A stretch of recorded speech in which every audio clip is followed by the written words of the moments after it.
আসসালামু আলাইকুম সম্মানিত প্রিয় বন্ধুরা। পশ্চিম আকাশে এক ফালি রূপালী চাঁদ যখন মৃদু হাসি ছড়িয়ে দেয়, তখন বিশ্বজুড়ে কোটি কোটি মানুষের হৃদয়ে বেজে ওঠে আনন্দের সুর।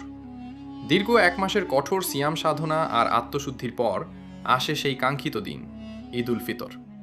কিন্তু এই উৎসবের সূচনার ইতিহাস বেশ তাৎপর্যপূর্ণ। ইসলামের ইতিহাসে ঈদ উল ফিতরের প্রচলন হয় দ্বিতীয় হিজরি, অর্থাৎ 624 খ্রিস্টাব্দে। মহানবী হজরত মুহাম্মদ সাল্লাল্লাহু আলাইহি ওয়াসাল্লাম যখন মক্কা থেকে মদিনায় হিজরত করেন, তখন তিনি দেখলেন মদিনার মানুষ বছরে দুটি নির্দিষ্ট দিনে আনন্দ উৎসব পালন করছে, যা ছিল নৌরুজ ও মেহেরজান। মহানবী সাল্লাল্লাহু আলাইহি ওয়াসাল্লাম এই প্রথা পরিবর্তন করে মুসলিম উম্মাহর জন্য আল্লাহ প্রদত্ত দুটি পবিত্র উৎসবের ঘোষণা দেন, যার একটি হলো ঈদ উল ফিতর। মজার বিষয় হলো, ইসলামের প্রথম ঈদটি পালিত হয়েছিল এক বিশেষ ঐতিহাসিক মুহূর্তে। দ্বিতীয় হিজরির রমজান মাসে বদর যুদ্ধে মুসলিমরা বিজয় লাভ করার পরপরই শাওয়াল মাসের চাঁদ দেখা দেয়, যা সেই সময়ের আনন্দকে বাড়িয়ে দিয়েছিল বহুগুণ। ঈদ উল ফিতর শব্দের অর্থ কেবল রোজা ভাঙার উৎসব নয়, এর গভীরে মিশে আছে মানবিকতার এক বিশাল ইতিহাস।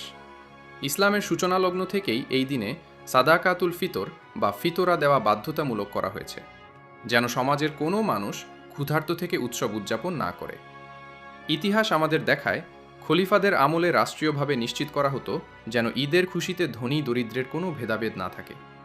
মোগল আমলে ভারতবর্ষে এই ঈদ উদযাপনে যুক্ত হয়েছিল রাজকীয় আভিজাত্য, যেখানে ঈদের নামাজ শেষে কামান দাগানো হতো এবং বসত বিশাল মেলা।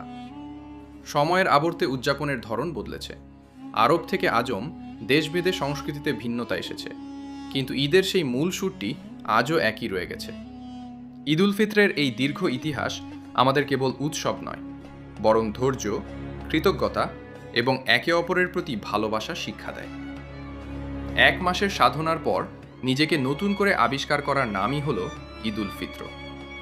ত্যাগের মহিমায় উদ্ভাসিত হোক আমাদের জীবন। মদিনা সেই প্রথম ঈদ থেকে আজ অবধি ঈদ উল ফিতর আমাদের শিখিয়েছে ভেদাভেদ ভুলে সাম্য আর সম্প্রীতির জয়গান গাইতে। প্রতিটি হৃদয়ে অম্লান থাকুক এই পবিত্র শিক্ষা। সবাইকে ঈদ মোবারক।